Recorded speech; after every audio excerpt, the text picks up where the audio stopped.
안녕하세요. 비탐상에 오신 여러분들을 환영합니다. 벌써 월요일이 지나 화요일입니다. 시간이 빠르게 지나가는 것 같아요. 오늘 하루도 말씀을 읽고 말씀을 통해 힘을 얻어 하루를 보냈으면 좋겠습니다. 함께 기도하며 비탐상을 시작하도록 하겠습니다. 하나님 감사합니다. 이 시간 말씀을 통해 하나님이 어떤 분인지 알아갈 수 있게 해주시니 너무나 감사합니다. 오늘 하루 우리가 조금은 피곤할 수 있지만 함께 힘내서 말씀을 듣기를 원합니다. 우리에게 힘을 주시고 마치는 시간까지 함께 해주세요. 감사드리며 예수님의 이름으로 기도드립니다.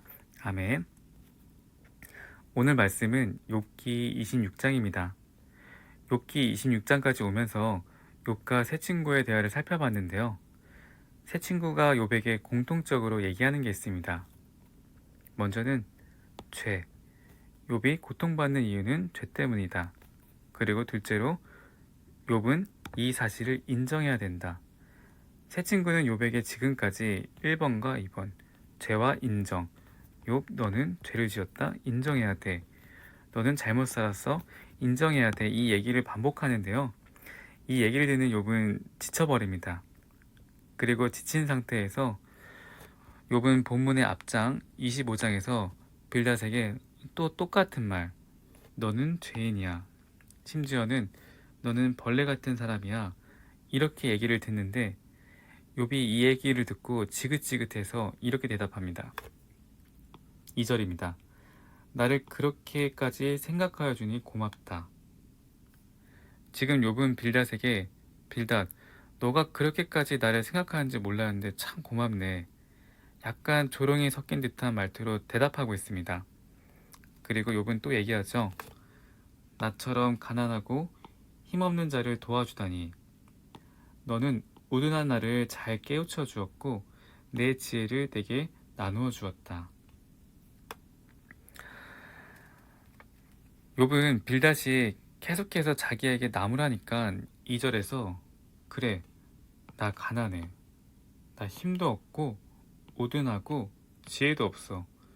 이렇게 얘기하면서 마치 스스로를 낮추는 것처럼 보입니다. 그런데 욥이 정말 하고 싶은 얘기는 4절에 있습니다. 4절입니다.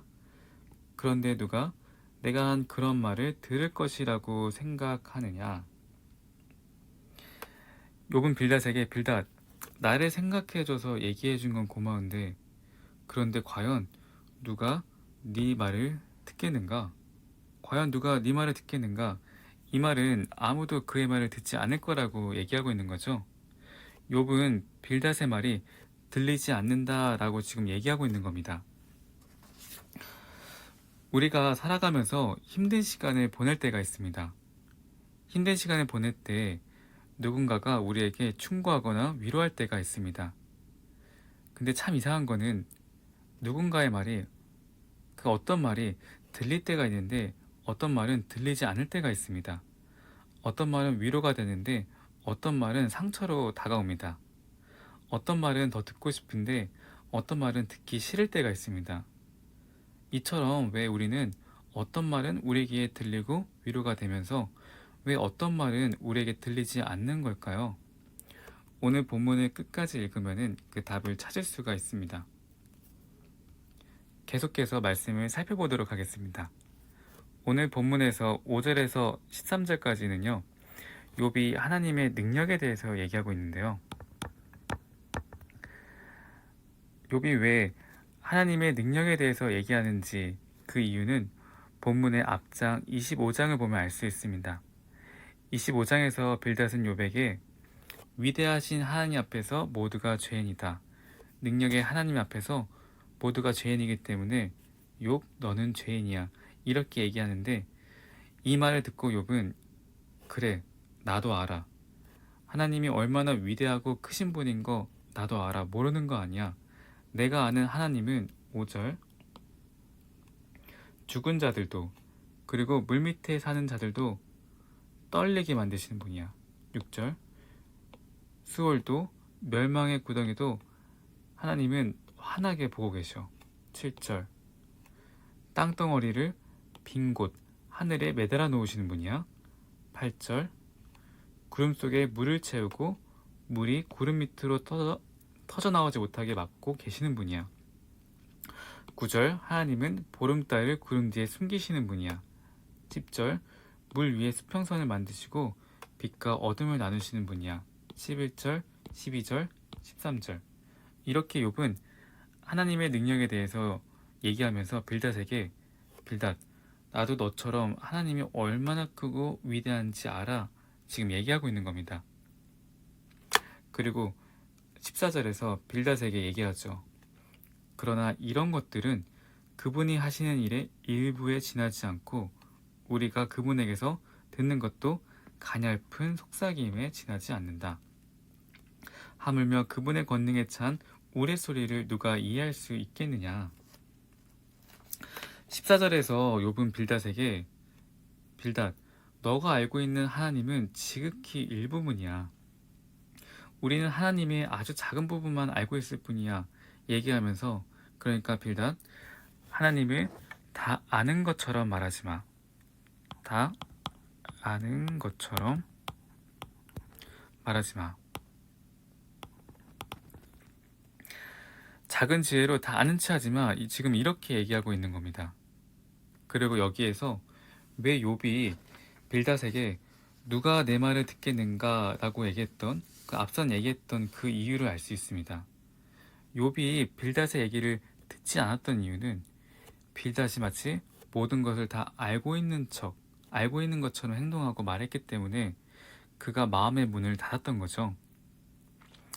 돌이켜보면은 빌닷뿐만 아니라 세 친구 모두가 지금까지 마치 모든 것을 아는 것처럼 행동하고 말을 했습니다. 마치 하나님을 다 아는 것처럼.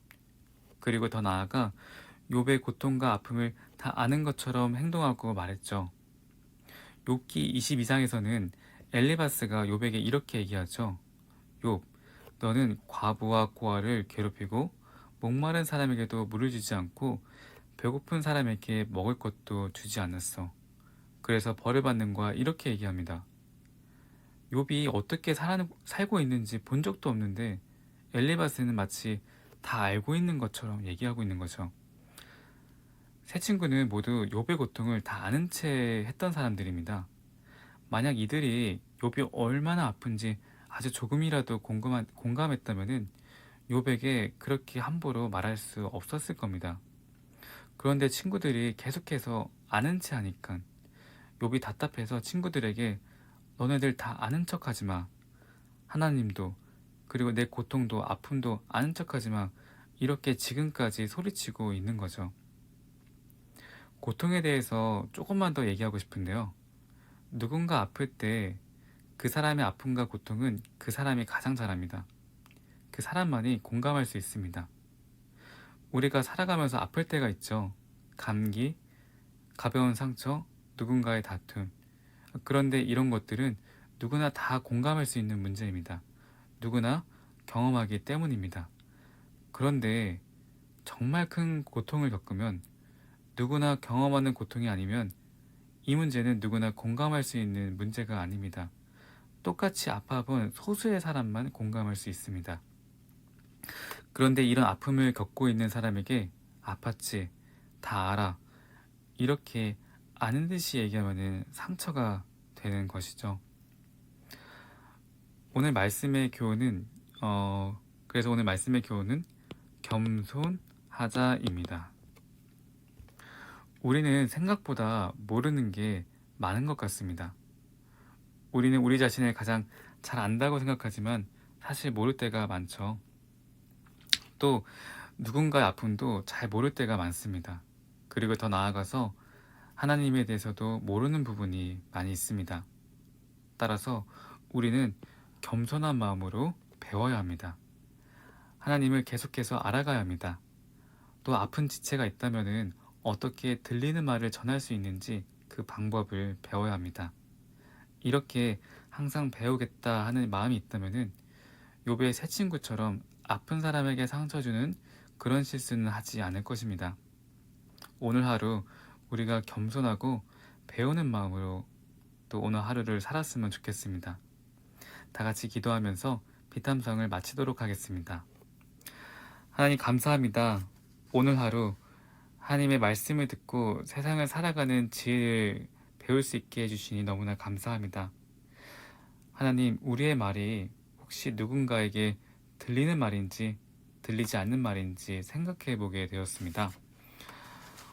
혹시 우리 말이 누군가에게 상처가 되었다면 하나님 용서하여 주옵소서. 무엇보다 우리 말이 누군가에게 들리는 말이 되기를 원합니다. 하나님 지혜를 주시옵소서. 우리는 모르는 게 너무 많습니다.